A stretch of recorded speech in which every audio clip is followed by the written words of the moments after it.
Good morning, Fargo. I realize that I'm the only thing standing between you and break, so I'm going to keep this brief. I want to take you guys back to 2009. President Obama had just stepped into office. There was no such thing as an iPad on the market yet, and the Motorola Razr in my pocket could hold a charge for 3 whole days.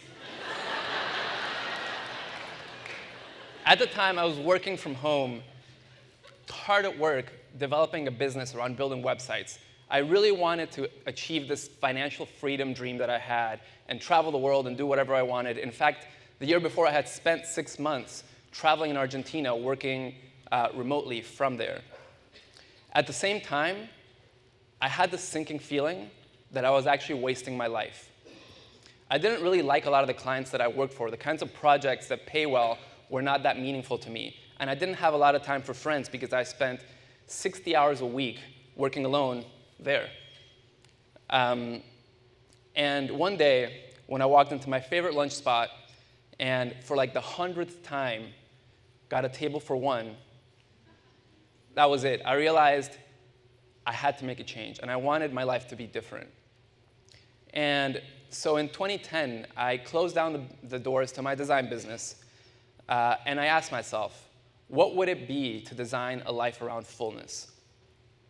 Fullness here is those things that you find fulfilling. For me, I knew already at the time that they were having good relationships and doing meaningful work. And so I treated it like an experiment. I said, I'm going to try to bring as many of these things into my life as possible. Before long, that experiment landed me in the town of Boulder, Colorado, a beautiful small town. Can we hear for vibrant communities? They're small, like Fargo. Landed me in Boulder, Colorado, where I took a job with a small nonprofit that built ecosystems for social entrepreneurs who are tackling our world's biggest problems. It also led me to start an intentional community in Boulder with some friends that we called The Village. The Village was really designed around one simple intention. Who are the people around you that make you better? And how can you help each other lead fuller lives? I started this community with some of my friends. And before long, it grew to a community of about 14 entrepreneurs living in South Boulder. The Village experiment lasted for about 3 years. And I have to say it is one of the things that's most shaped who I've become in that time. One of the things that I noticed right away living in community is, well, one, how hard it is. I'm not going to lie to you. It is difficult to be on top of one another and to have the conversations that you need to have in order to do that well. The second thing I noticed, though, was that the quality of the conversations that I was having in general dramatically improved. Guys know those kinds of conversations that literally change your life, where someone takes the way you see the world and just completely flips it on its head, and it's never the same again. Well, I went from having maybe 1 or 2 of those a year to what felt like having them all the time. I remember sitting down with my friend Nat Kolak, to dinner once, and having this conversation about strengths.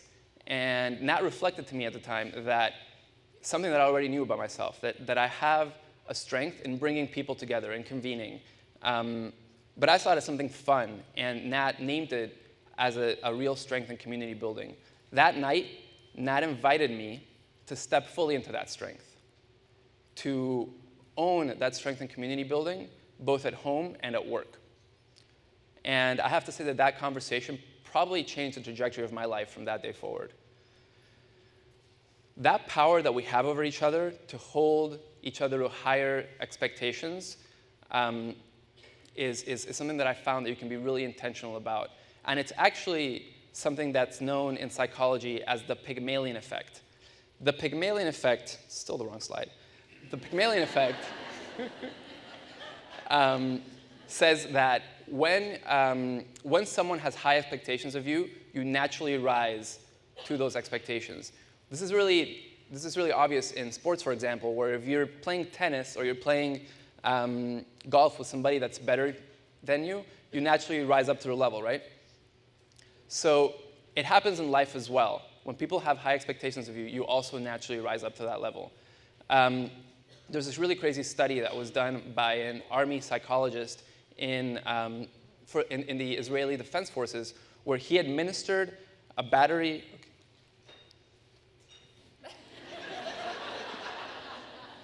He administered a battery of tests to incoming cadets, and that battery of tests was supposed to measure their command potential. Now, this command potential measurement, they took the people with the highest command potential, and they shared those names with the boot camp instructors. No? Okay. Something's wrong with the clicker. They shared that command potential stuff with the boot camp instructors. And of course, at the end of 15 weeks, those people who had been named as having very high command potential, here we go. Okay, thank you. Very high command potential, handily outperformed their peers. They did better on things like command testing. They did better on strategic initiatives. They did better on field navigation. They did better on rifle handling. But here is the punchline. The initial test, it was fake. The people who had high command potential were chosen completely at random from the incoming class of cadets. And it was only the high expectations of the people around them that accounted for the change in performance. I often ask myself, what would it be like to live in a world where more people optimized around fullness, where whole communities asked what is important to me rather than how can I be successful? And it's a hard question to ask, I think, in the United States, because we place such a high value on individuality and individualism that it doesn't make a lot of room to have productive, healthy conversations about community and about collaboration and about mutually supporting each other. But we don't have to go very far to see an example of what this might look like. Who here may know what the happiest country in the world is? According to the UN World Report on Happiness, it's Denmark. Denmark, not Bali. Denmark, with its long, harsh winters, its short days, and its interesting propensity for cycling in the snow. And the UN World Report on Happiness names a lot of reasons for this happiness, this top-of-the-list happiness result. It's because of things like free education, free healthcare, short work weeks, long vacations. What I'm more interested in, though, are the social factors that contribute to that happiness.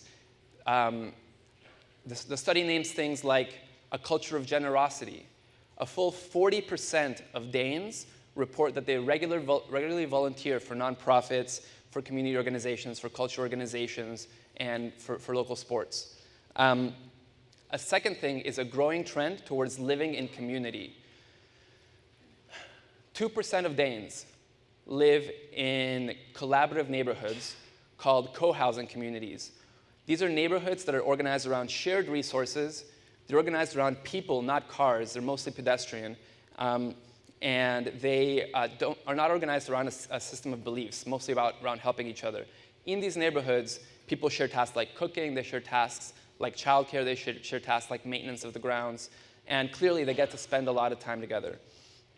And the third thing named in this report is Hygge, or this Danish value of warmth in relationships. You know that feeling you have when you're sitting by the fire with people that you love and having a conversation? That's what the Danes call Hygge, and it's one of the most valued pieces of Danish culture. Now, speaking of warm relationships, Harvard recently completed a study on happiness. It was a sweeping 75-year study on happiness where they followed hundreds of people measuring things like intelligence, net worth, family relationships. They measured things like physical traits, health, and tried to discern what were the things that helped to make people happy. After 75 years, millions of dollars, and thousands of hours spent on this research, they came to one unsurprising conclusion. The most important thing when it comes to happiness are the warmth and the quality of the relationships that you have with the people around you. You can have money, you can have a great career, you can have your health. If you don't have warm relationships, then you will not be happy. Now, forget the name, George Valiant, the man in charge of the study for the past 30 years, he wrote the book, says that after all that, he's realized that you can sum up this whole study in just 5 words. Happiness is love. Full stop. You know, it's hard, though, and it's somewhat discouraging to think about community and about happiness on such broad terms. What is it to create fullness? It's not an easy thing to build a co-housing community, and how can you or I possibly affect the norms of our culture or government policy on these things?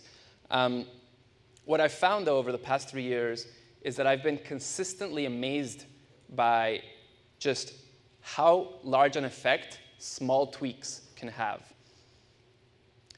It tends to be that it's the smallest tweaks that seem to have the biggest effect. Do you guys remember messing with these years ago?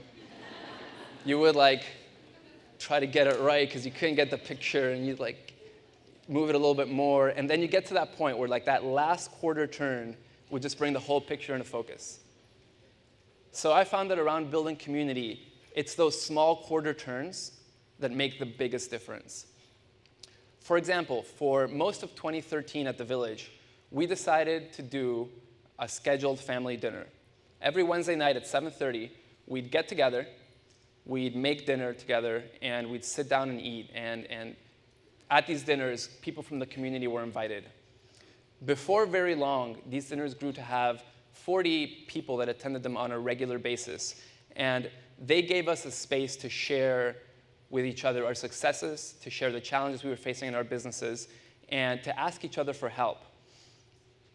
Hundreds of awesome people showed up at our door over the course of this year, including people like Greg, who showed up at one of these dinners as well. And so many new friendships were formed.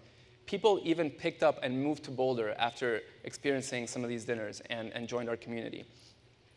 Now, I'm not talking about a profound reimagining of the social fabric here. This is a dinner, and it's scheduled, and it's open to friends. And yet, the ramifications that came of it were far-reaching. And what I've been excited since then is to notice more of these quarter turns that we can make that really help to make life more full. For example, we all make small talk, right? Well, what if we took that small talk, something we're already doing, and we added a drop of intentionality? What if we added better questions? Or we've all chosen roommates in the past. Now, what if instead of basing our roommate choices on how they do dishes and whether they have pets, we chose the people we live with based on the values that we share? Or we all have dinner parties. Now, what if your invitation to your friends for a dinner party included an invitation to speak about a topic that's important to all of you, to have just one conversation about that topic, for example, love, relationships, aging, and to turn off your phones? What kind of experience would that lead to? In closing, I'd like to leave you with just a couple of invitations. The first is I invite you to consider who are the people in your lives that hold you to that higher standard, that see you not for who you are now, but also for who you are becoming, the people that are helping you literally to become better. And I invite you to consider, what would it be like if you and those people took just a quarter turn of intentionality when you're spending time together, and how that might change the fullness of your experience of this life. Thank you.